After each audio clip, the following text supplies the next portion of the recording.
may tatlong sangkap ang tagumpay. There are three ingredients in order to be successful in life.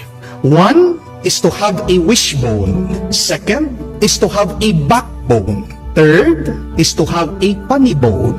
Wishbone, ibig sabihin, yung iyong pinapanaginip, yung iyong pinapanalangin sa Diyos. Hindi masama ang magkaroon ng ambisyon.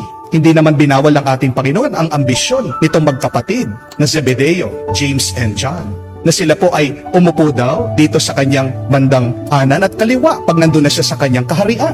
Pero ano ang sabi ng ating Panginoon? Kaya nyo kaya? Matitiis nyo kaya? Dahil higit dun sa kagustuhan natin, kailangan pagtiyagaan natin. Kailangan maging matatag tayo. Kailangan magsumikap tayo. Kailangan pagpaguran natin yung ating kagustuhan. That is what having a backbone is. Kung meron kang gustong makuha, kailangan buhatin mo. Kailangan matatag ang iyong mga balikat, matatag ang iyong buto. Dahil kung gusto mo lang ang isang bagay, pero hindi mo pinagpapaguran, nananaginip ka lang. Tandaan niyo po yan. You only have wishful thinking. You are only dreaming when you want something and yet you do not work for it. Having a backbone means you learn to persevere.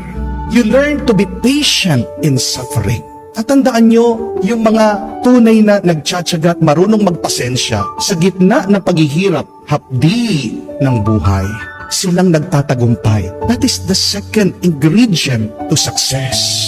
At si Santiago, ang apostol ng ating Panginoon, tandaan nyo po, siya ang unang nakakuha ng korona ng kabanalan dahil siya ang unang naging martir para sa ating Panginoon. Tiniis niya na patayin siya. Tiniis niya na pinahirapan siya.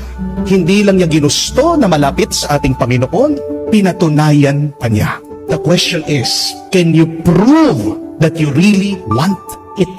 Or is it just wishful thinking? Baka nananaginip ka lang. Pero kahit na naghihirap ka, pangatlong sangkap ng tagumpay, kailangan maging masaya ka din. You also need a funny bone. Dahil kung ang buhay ay puro lang pagtitiis at walang tuwa, ano po yan? Hindi po ba pagdurusa lang? Hindi po ba parusa lang? Tayo ay ginawa ng Diyos dito sa mundo. Hinayaan niya na umiral dito sa mundo. Hindi lang para masaktan, pero para maranasan ang kabutihan na kanyang nilanak. Be happy.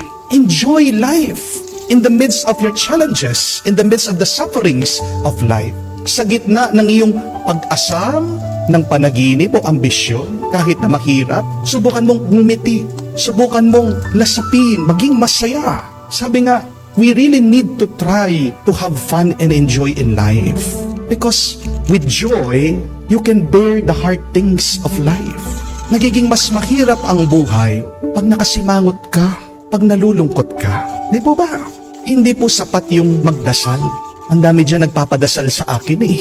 Pero ang tanong, pagkatapos mong magdasal, anong ginawa mo?